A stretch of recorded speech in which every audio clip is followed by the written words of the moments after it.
So the topic for this Neurorounds presentation is evacuation of subdural hematoma, acute versus chronic.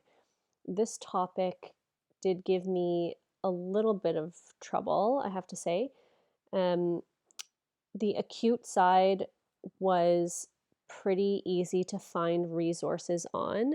Um, there's almost an entire chapter of Miller dedicated to acute intracranial bleeding, and a lot of that transfers over to the specific topic of subdural hematoma. However, the information for chronic subdural hematoma evacuation I found was pretty lacking. And even with a quite extensive search, I wasn't able to find anything specific in terms of the anesthetic management on chronic subdural hematoma. So I've done my best to make up a few drawings and gather some information from the anesthesiologists who are trained specifically in this field. But if you have any input on this topic, then by all means, please share that so that I can um, be a little bit better informed on this.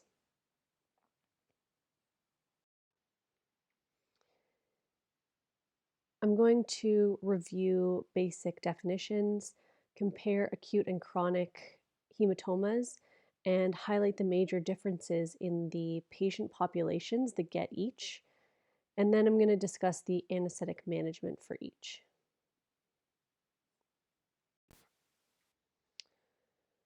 So this just goes over some of the very basic anatomy of intracranial bleeding locations. Epidural hematomas are located between the skull and the dura mater. Subdural hematomas occur when blood vessels under the dura mater bleed into the space between the dura and the arachnoid mater. Subarachnoid bleeding occurs between the arachnoid and the pia mater, and intracerebral bleeding occurs within the brain tissue itself. For this topic, we're going to be focusing on just subdural bleeding.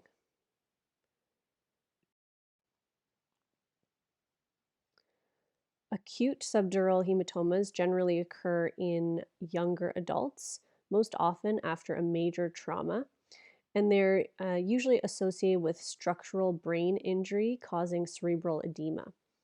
They will present to hospital within 72 hours of the injury, and usually the impact required to cause subdural hematoma in this population is large enough that they are in the emergency room immediately after. In contrast, chronic subdural hemorrhages often occur in the elderly after a trivial injury, such as falling off a chair or from standing. There's usually no associated damage to the underlying brain, meaning no cerebral edema. And this is a slow venous bleed caused by shearing of the bridging veins. And usually there's a period of weeks to months before it becomes clinically evident. About 1 day after the hemorrhage, at this point is still in the acute phase, the outer surface of the hematoma is covered with a thin layer of fibrin and fibroblasts. Proliferation of the fibroblasts causes the formation of a membrane over top of the clot by the 4th day. The outer membrane gets bigger, and then the fibroblasts invade the hematoma to form a thin membrane during the next 2 weeks. So at this point is referred to as a subacute hemorrhage. The hematoma itself becomes more liquid due to phagocytic activity. Then the hematoma will either resorb spontaneously or slowly increase in size, resulting in a chronic subdural hematoma. Chronic subdural hematomas have a peak incidence in the 6th and 7th decade of life. In chronic subdural hematomas, the intracranial pressure is usually normal or only slightly increased. Elderly have atrophied brain tissue, which provides space for the hemorrhage to gradually expand without a tamponading effect. This is also possible in younger adults with a history of alcohol misuse, which has also caused some brain shrinkage. The atrophied brain, as you can see in the diagram here on the upper right, has pulled away from the dura and makes the bridging veins more vulnerable to shear forces.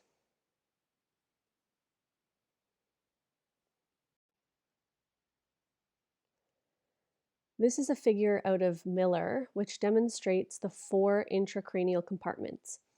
An increase in volume of any of these compartments will result in an increase in intracranial pressure and eventually neurological damage. Normally, blood coming in through the arteries is equal to blood going out through the veins. In any intracranial bleeding process, there's blood left behind in the cellular compartment, which causes an increase in that compartment volume. Because the skull is fixed in size, the other compartments must get smaller to accommodate the increasing size of another compartment. And it's our job to manipulate physiology to adjust the size of the other compartments so as to preserve brain function. This is an expansion of the 4-compartment model on the previous slide that demonstrates how we are able to manipulate each compartment. Each factor that is most readily manipulated by the anesthesiologist is highlighted with an asterisk. The cellular compartment is mostly the surgeon's territory, but we are able to affect the other 3. On the far left, you can see that there are many factors that will affect the blood volume compartment. So, for example, an increase in airway pressure, jugular venous pressure, or PaCO2 can cause an increase in brain blood volume. And these are some of the factors that we try to lower to decrease the blood volume compartment size to accommodate for the increase in the cellular compartment size from, for example, our topic subdural hematoma.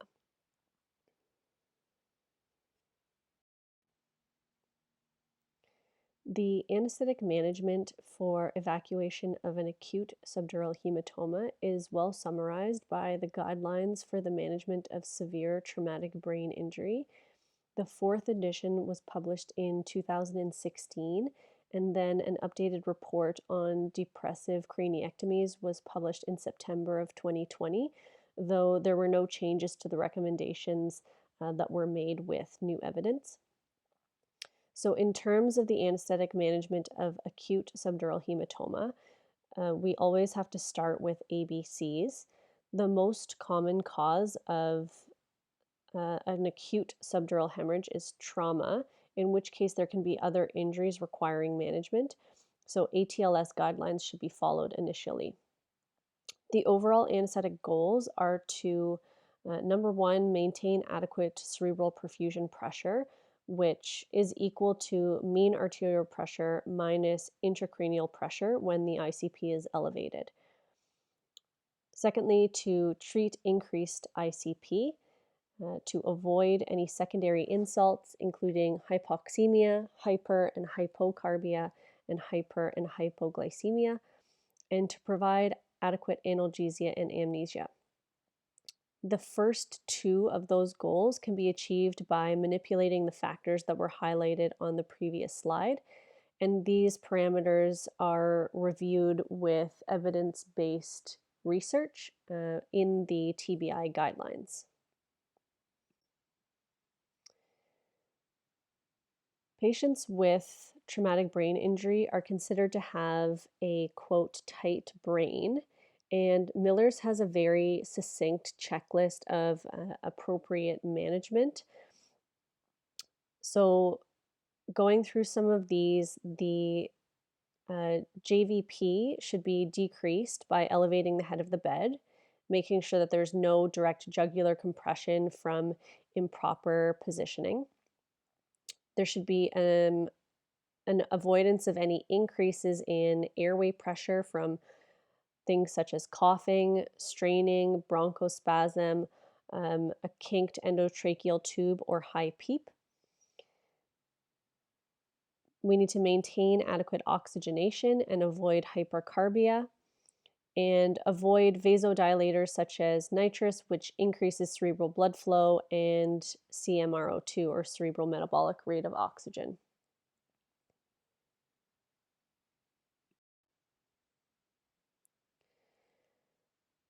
So that list of factors are always to avoid increases in ICP. This table lists some of the factors that can be manipulated in order to actively create a decrease in ICP. So, or more so the defensive strategy. They're also mostly summarized in the TBI guidelines, which I am going to go over some of those highlights. So, further reduction of PaCO2, though not less than 25 millimeters of mercury. You can do a CSF drainage, diuresis, which we're using pretty frequently for these patients, using certain medications to decrease the cerebral metabolic rate of oxygen consumption, and of course, decompressive craniectomies. So these are some of the highlights from the TBI guidelines, and they do have some specific targets. So ICP should be treated if it's above 22 millimeters of mercury. Most of the time, we are not aware exactly of how much this ICP is when they come to the OR. Cerebral perfusion pressure should be maintained at a minimum of 60 to 70 millimeters of mercury.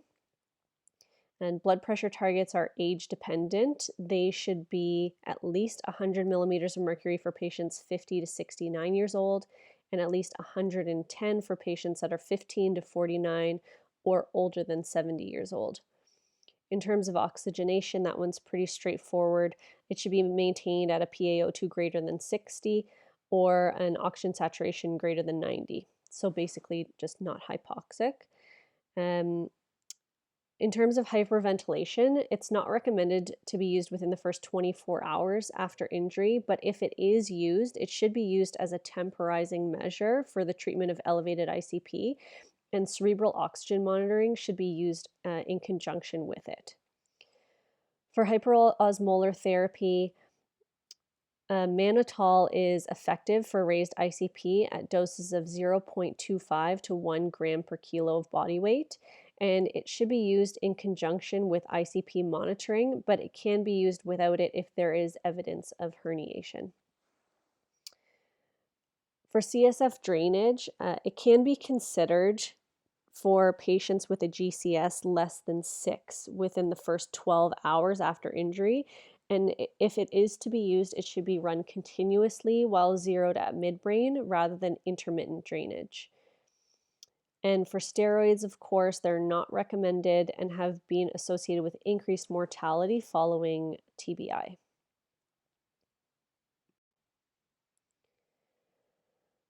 So for the anesthetic management of acute subdural hematoma, that's more of a straightforward management because it's very well known. It's very well documented in several guidelines and textbooks.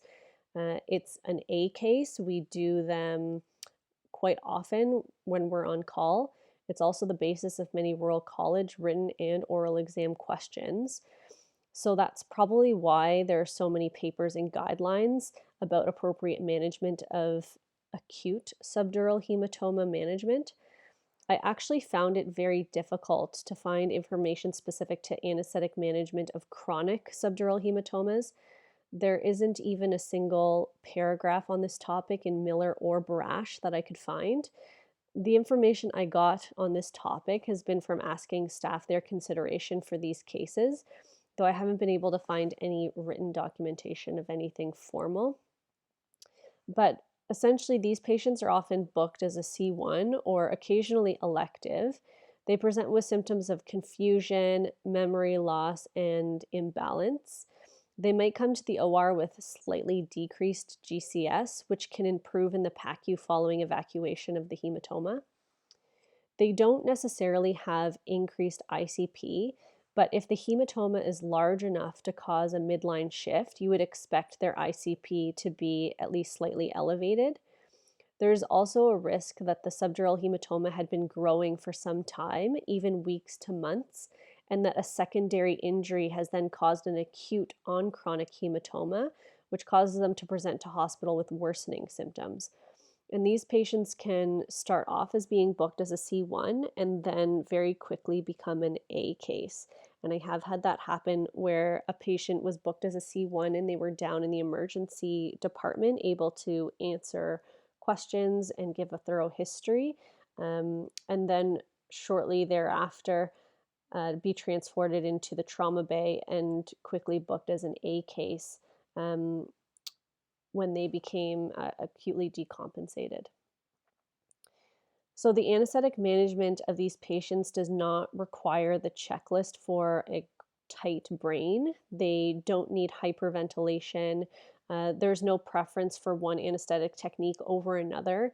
I have been told that even nitrous is okay to use in these cases. Um, And once the hematoma has been evacuated, there is a risk of reaccumulation of the hematoma and of pneumocephalus. These patients should be left laying flat in the bed or in a 10-degree, slightly head down position to minimize this risk.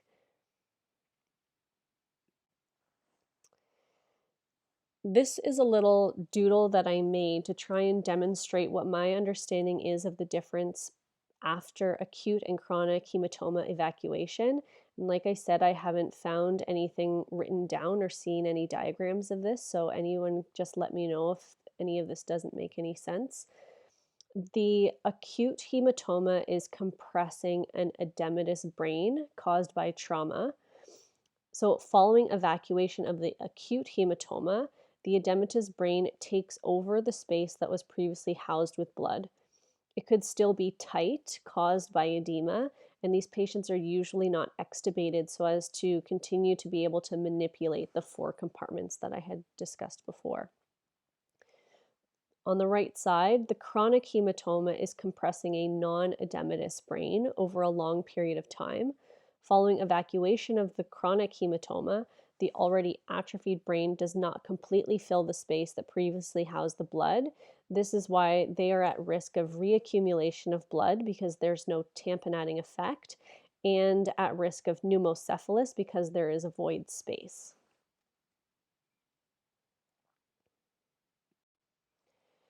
And the last thing I'm going to touch on is just reversal of anticoagulation.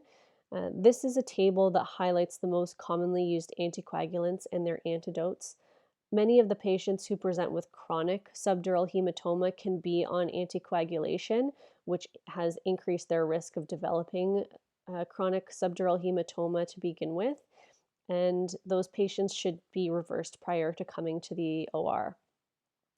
The table on the left comes from a published statement from the American Heart Association. Essentially, the reversal agents that are available to use for NOACs are prothrombin complex concentrate at 50 international units per kilo, factor 7A, and the dose is 90 mics per kilo every 2 hours, and then TXA 15 to 30 milligrams per kilo. The table on the right shows the factors that need replacement for a patient on warfarin and the treatment options for each of those factors. And of course, vitamin K, which is not listed on that table, is also an option. IV vitamin K can correct an INR in 4 to 6 hours. Sub-Q has been shown to be not much better than placebo after 24 hours, and an oral vitamin K dose can take up to 24 hours to correct the INR. IV vitamin K should only be used in emergency situations because there is a risk of severe anaphylactic reaction. So reversing patients before coming to the operating room would require discussion with the surgical team in terms of timing. So to summarize, acute subdural hematomas require anesthetic management with consideration for a tight brain, and traumatic brain injury guidelines should be followed along with ATLS. For chronic subdural hematomas, they're not usually considered a tight brain, though they could quickly become such.